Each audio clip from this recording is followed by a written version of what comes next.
Good morning, children. Welcome to your physics class. Last class we discussed Newton's second law. Today we are going to learn applications of Newton's second law. In your textbook, 2-3 applications are mentioned. We already learned that F proportional to P2 minus P1 by T, that is rate of change of momentum, is directly proportional to applied unbalanced force. This is Newton's second law. F proportional to P2 minus P1 by T. Rate of change of momentum is directly proportional to Newton's applied force. Then we have learned the equation F equal to ma, where F equal to m into v minus v by t. M into v minus v by t. Dear children, when we observe this equation, time factor in denominator. So, as time increases, force decreases. As time duration increases, force decreases. We can learn from this equation. This equation reveals that as time duration to change velocity or momentum, mv minus mu by t. So, mv minus mu by t, change in momentum by time. So, as time to change momentum increases, force, magnitude of force can be decreased. This effect of Newton's second law has number of applications. This is what we are discussing today. So, I repeat, F is proportional to P2 minus P1 by T according to Newton's second law. Then we can write F equal to ma. This is mathematical expression of Newton's second law. Then F equal to m into v minus v by t. Change in momentum by time, rate of change of momentum. So we can write as t increases, time to change momentum increases, F magnitude of force can be decreased. We know, dear children, we know when a long jump or high jump athlete allowed to fall on a sand bed or cushioned bed. Why it is doing arranging sand bed or cushioned bed for high jump athlete? Why it is doing? Similarly, you know, when you play cricket, especially boys, they like to play cricket. The fielder on who standing to catch the ball, while catching the ball, he pulls the hands backward. Not keeping hand like that in a steady position. Soon, while catching the ball, he pulls the hands backward. By doing so, first we consider about cricket. Why the fielder pulls the hands backward while catching the ball? When he catches the ball, that steady position, changing velocity. When ball is coming with very high speed. When he catches sooner, the steady position, velocity changed from high value to zero. Final velocity becomes zero from high value to zero in a short interval of time. So, impact of force will be high. As time decreases, force will be more. Reversely when we consider. So, when a short interval of time, velocity decreased to zero, changing moment also decreased in a short interval of time. Changing moment also in a short interval of time. So, magnitude of force will be high. Magnitude of force will be high.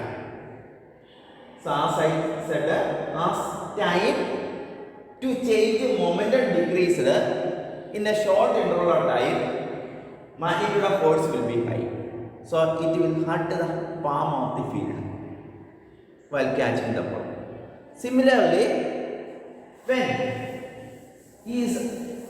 the high jump athlete allowed to fall on a sand bed or cushioned bed, suddenly velocity will not become zero. It will take certain time. He go little deep into the soil, sand bed, sand, then velocity becomes zero. Cushioned bed in a cushion very soft only. He will go deep. Suddenly velocity will not become zero. Change in velocity also take in a large interval of time. So that doing change in velocity in a short interval, not a large interval of time. So as time is more, force will be less. So it will not affect the harmful for that. It will not hurt that high jump athlete. That's why on a cushioned bed or sand bed he is allowed to fall instead of the rocky or any other barren ground. Instead of barren ground, sand bed or cushioned bed arranged to fall.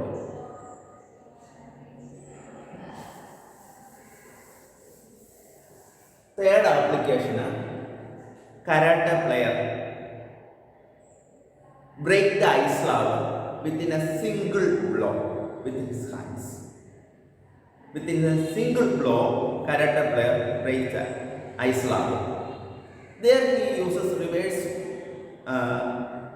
application. He do break the ice slab within a short interval of time.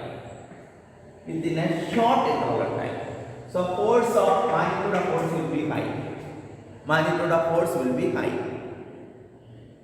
In a short interval of time, he do and the magnitude of force will be high. So what will happen?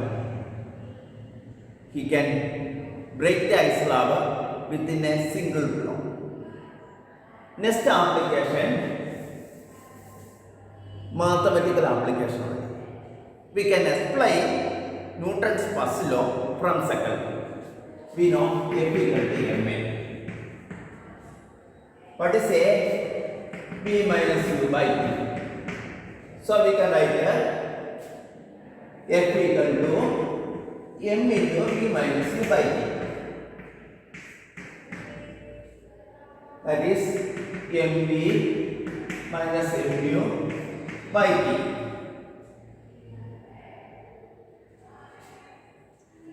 This part we don't want up to here and on. F equal to m into B minus U by T. Well, cross multiply we can write T equal to m into B minus U. If no force, external force acting, no external force acting.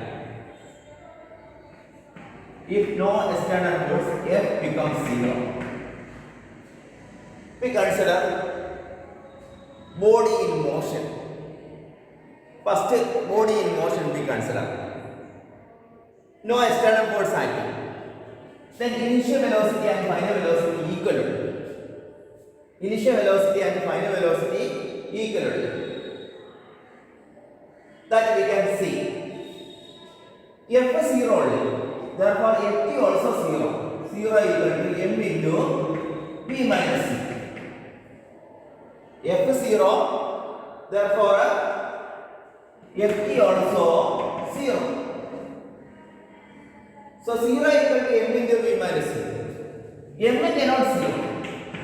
Then B minus C can be 0. B minus C equal to 0. That is V equal to U.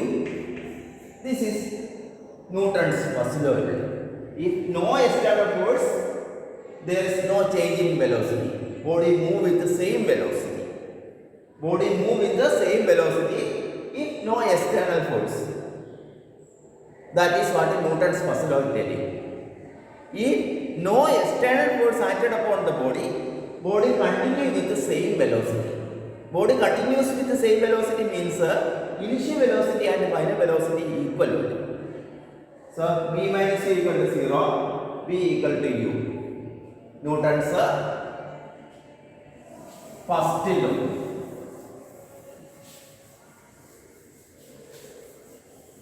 Then we consider Newton's second law, second part. We already learned that T equal to m into b minus u. Then f 0. Then m into b minus u 0. If body at rest, second is body at rest. Body at rest. Then initial velocity is 0. Here I already told that m cannot 0. Then b minus u can be 0. Then b equal to u. Then body at rest means initial velocity is 0 only. Therefore, final velocity also 0. If initial velocity is 0, final velocity also 0 because v and u are equal. If no external force acting, body continue with the same state of rest. First case we understand that body continue with the same velocity, initial velocity and final velocity equal. Then here if body at rest, initial velocity 0, final velocity also 0 according to this assumption. So we can derive Newton's first law mathematically from Newton's second law. These 4 applications very important only. So long jump, high jump athlete allowed to fall on a sandbed or cushioned bed based on Newton's second law only. Then the cricket fielder catches the ball. While catching the ball, he pulls the hands backward.